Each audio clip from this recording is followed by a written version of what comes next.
And she said, there's a terrific pain in my heart. And I asked her, why do you feel the pain? I gave my life for this man. I gave my life for this man. I sacrificed so much for him. And look what he did to me. I asked her a question. Supposing your husband had an illness. He was going to die and he needed a heart transplant. Would you give him your heart? No, she will not give her heart to you. She loved him to a certain extent and she sacrificed to him for a certain extent. And when he was unfaithful in a small thing, it stirred so much of jealousy. This Jesus hung on the cross, died for you, gave everything that he had for you. And when you cheat on him, how much do you think it will hurt you? Do you understand the pain? Somebody told me, look, I am going with the other person. They don't mind, I don't mind, and both of us are in agreement, so what is the harm? But the pain that causes to your partner, that is what for which you are thrown into hell when you do commit adultery. Can you understand what I am saying? It is not for the 20 minutes you spend with somebody. It's the pain that you have caused the other person and walking on the blood of Jesus for which you are thrown into hell. Imagine the pain that Jesus has when you go into a temple, offer prasad. This is what is causing fury and jealousy in him and making him punish you. Do you understand what I am saying? Praise the Lord. Hallelujah. Hallelujah. Please take the first commandment seriously. Do not treat it lightly. Do not bring any art objects which you do not know what it is. From China, bring a dragon. From India, bring a Hindu statue or a painting which you do not know. They do something, immediately imitate them thinking it is fun. No. Most of the time people are dabbling in occult without knowledge and getting into problems. Please start taking your Bible seriously. Start reading it seriously. Start teaching your children that it is a dangerous thing. Praise the Lord. Hallelujah. Praise the Lord. Hallelujah. What is the first thing that you have to do? You have to have knowledge of the Bible. So how many of you have decided from today onward I will start reading? 1, 2, 3. Oh, some of you have decided. Please understand, it is not easy to read the Bible. You can make a decision, but you cannot start until you make a good confession. You can make a decision. You cannot start reading the Bible until you make a good confession, because Satan is controlling you. Can you understand what I am saying? Yes. There is a small child over there. All of you can see, a small child is jumping around. He is about this big. Now imagine the child is over here with me. I hold his hand firmly and his mother is calling him.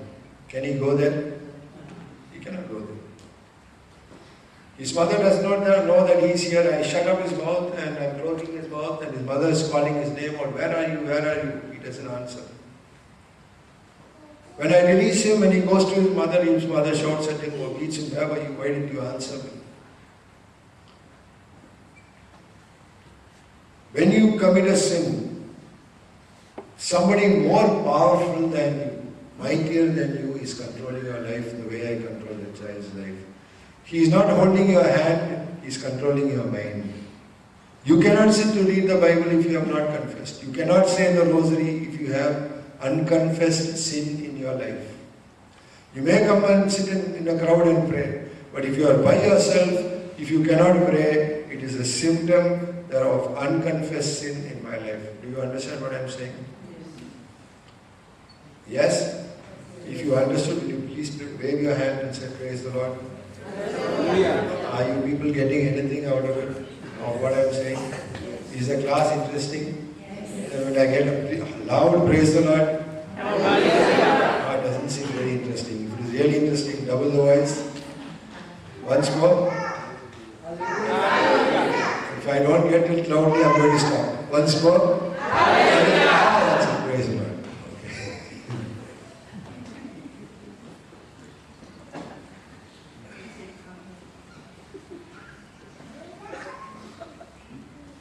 Second most important thing is, if you want to live like Jesus, first thing I said was that when he was 12 years old, he read the Bible, he knew the Old Testament thoroughly. If you want to live a good and a successful life and to live a great life, please have the Bible thoroughly. Second thing in Jesus' life that we most frequently see is, what is the second most important thing in his life that he did? Preach the gospel. He prayed. He fasted. He prayed. Who said that?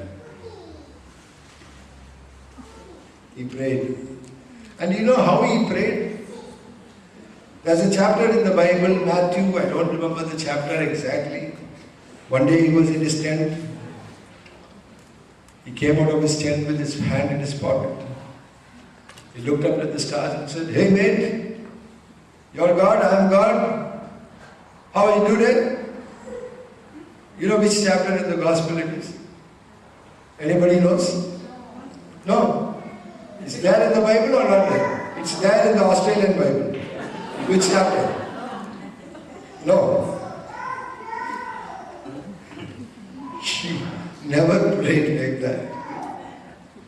When Jesus prayed, it says he knelt down and prayed.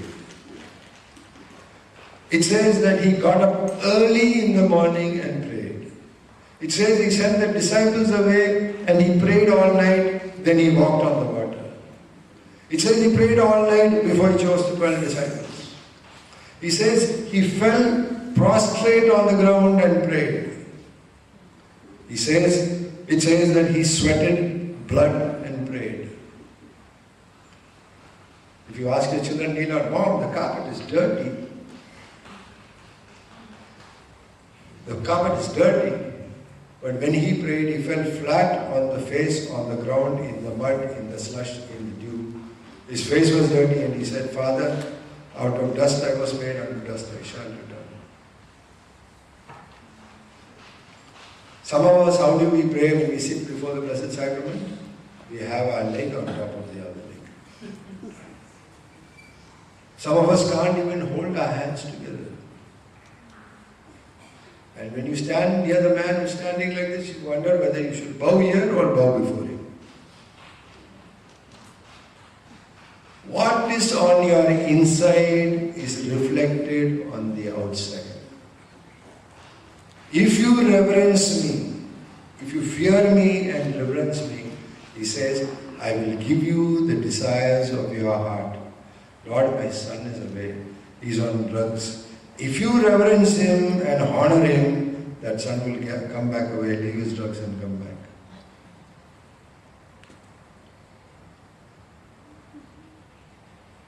There's a deep silence. I think I'm getting through. Am I? Yes. Praise the Lord. See, when you come to the church, everybody standing next to each other is wondering, he will think that I'm showing off or doing something. You be an example. Forget about everybody else in the church. Me and my God. And when you're praying, can you just join your hands together like this? Can we just try it now while we're sitting? Just like this. Not let it be on it. We'll never find our lady having her hands like this on any statue. You don't find it like this or like this. It's straight over. When we are standing in Mass, please have it like this. Please have it in a position of reverence. When we pray, when we say the rosary in our family, let us not put our legs on top of the sofa and pray. If Jesus, the Son of God, could fall prostrate on the ground and pray, those of us who do not have problems on the knee, can't we just kneel down and say our prayers? Can you understand what I'm saying? The more you honor God in the spiritual world, the more you sow. That you will reap in the physical world.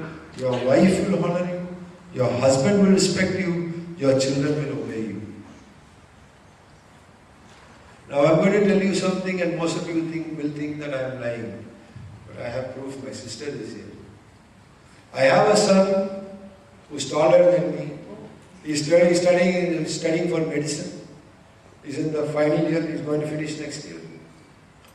I have another daughter who's studying for medicine. She's in the second year. These are all people who are quite grown up, you know. If I'm sitting in my house in any corner and if I sneeze and if my son hears it or my daughter hears it and not listening, if they hear the sound of my voice or something, if they feel that like some sound they've heard, immediately they're, Papa, did you call? Immediately they will come, Papa, did you call? All of you have cars. I have one motorcycle. I go around it preaching in India. Come back tired. It's very tiring on this motorcycle. It's very hard. Anyway, I come back to home. I'm tired. I tell my son, tomorrow I have a program. I'm feeling tired. Papa is not feeling very strong today. Please iron my clothes. Yes, Papa. He has to study in the night. I would have finished telling him something. My wife comes to him and said, Son, there's no milk, there's no onions. Can you please go and buy them in the supermarket? He doesn't know to drive my bike. So he walks to the supermarket, it's quite a distance away. He comes back. Just as he enters the house, his pocket full, Papa tells him, Son, I forgot my medicine. Can you buy it for me? You'll never see his face change. He said, Yes, Papa. If there is anything that he wants, it's expensive, he comes to me and says, Dad, I would like one of this. I say, Son, I can't afford it. You must pay for it and get it from the Lord. He says, Yes, Papa. I never had to ever tell him, study. No. He goes with his books and sits down there and he studies. And with all the disturbance I cause him and my wife causes him, he still goes and studies. Gets up in the morning, he says his rosary, his psalms every day. Whenever possible, goes for Mass if his college time permits him. I never had to advise him. Now, what was that I did that made him do all these things? Any clue? Huh? Read the Bible. She's got a clue. I took a decision in my life, Lord, I will live for you. I will honor you. I will obey you. I took my Bible seriously as the command of my Father. Everything that I understood, right from tithing to first commandment to everything, I just believed. I understood it the way any man can understand. Read it, simple English. He said, don't do it. We will not do it in our house. As for me and my household, we will not do it. This is how Jesus prayed. I used that example to pray. If there is anything God did not like, I did not allow in my house. I told my wife and my children, you can do anything. You don't have to listen to me. But if there is anything in the Bible which God does not approve, it is not allowed in this house. I will not permit it. Jesus, if there is anything Jesus does not like, it will not be permitted in this house. And that rule is accepted by everybody. When I showed my faithfulness to Him, when I honored my Lord by holding my hands before Him, when I bowed my head at every time they said the name of Jesus, God gave my children a mind and a heart with which they will obey and respect me. Praise the Lord. Hallelujah. Praise the Lord. Hallelujah. It is not too late. If you start now to honor your God, your children will honor you. The reverence you show to the Lord, the same reverence they will give you back, and 100-fold, I promise you. However far they have gone away, however deep in the pit they have fallen into, there is nothing for Him to restore them back. Whatever you have lost, He will return double portion. If the thief Satan has stolen from you, he will make him return 7 times in your children's life. The lost time, the lost wealth, the lost health, everything He will restore. Only go to Him and make a confession. One lady came to me and said, when she was sitting for counseling with me, and God showed me many things. When I asked her, did you confess? She said, I had no need of confession. I told him straight away, directly. Do you think it is okay? You have to open your heart to the Lord, humble yourself and confess. One priest came to me for counseling. He was having a lot of problems. I got one particular sin. I got a vision of that sin and I said, Father, Jesus is showing me this. This priest was in his 70s, 80s. He's nearing his death, waiting for his death. He was in a retirement home. He heard my talk. He said, I want to be counseled. He came and sat down before me. We were counseling. God showed me a particular sin. I said, Father, I am seeing this. He said, yes, it is true. And I have made amends. I have done certain things to make amends. I close my eyes. Again, I see the vision. I said, Father, there is something else still remaining. I see this, did you confess? He said, yes, I confessed. I close my eyes again, I get the vision the third time. I said, Father, if you have confessed, God will not show me, because Bible says, I will forget your sins and throw them in the deepest ocean and never remember them again if you have confessed. If you have repented and confessed. So Father, something is wrong with your confession. Did you not say your sins properly? He looked at me for a moment and he said, I confessed to a deaf priest. To whom did he confess? To a deaf priest. I said, how can a deaf priest? No, he gave me advice which is almost suitable for them. Are you confessing to deaf priests? 3 boys came to a confessional. 4 boys came to a confessional. The first boy went to the father and said, Father, I threw pebbles in the water. Father told him, that's not a sin. Second boy came there and he said, Father, I threw pebbles in the water. Father said, that's not a sin. The third boy came and said the same confession. When the fourth boy came, the father got irritated. He asked, why did you throw pebbles in the water? He said, no, Father, I am pebbles.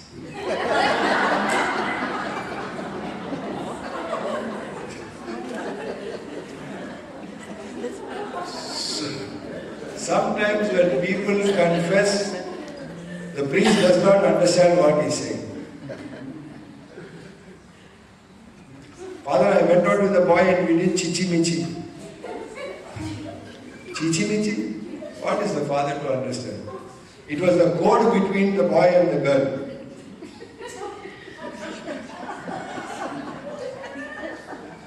Please, if you have not confessed properly, you did a sin when you are 15-year-old and you are ashamed, you did something, you watched some movie which was not good. You are so ashamed to tell the father because you are young and you didn't confess that sin and it is in your mind. You made a confession without making it clear, or you mumbled so slowly you are sure father cannot hear you. If such types of confession are there, please go back, find a priest who is not your parish priest, go somewhere else and make a confession, throw out all the garbage. The sins that you confess are the sins everybody else confesses. Everybody else. You can't do any other sin except break the 10 commandments. Correct? So please go bravely and confess. You are the group leader who is singing songs over here, praise and worship. You made a mistake and you go to stand for confession. The others in the group are coming and devil is telling you, look there, they're looking at you, they're looking at you, you are leading the worship, do you want to confess? And you start speaking. Okay, he says, not today. Don't fall for that deception. John Paul II, I believe, confessed every day. What sin could that man have done? 24 hours there's camera around him. Hundreds of people waiting for him. Before he can get up in the morning, Father at this time, there is another one priest over there, waiting for him. Even if he is going, except to the toilet, everywhere else, there is a photo, even while he is praying. Can you sin? And that man confessed every day. Confession is not only for sin. It is a sacrament of healing and a sacrament of grace. I'm going to tell you one secret about confession which you never ever heard before.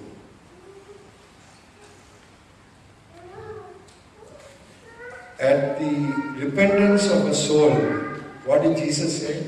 Whole of? How many of you are sure heaven rejoices? Everybody is sure. So if one soul repents, the whole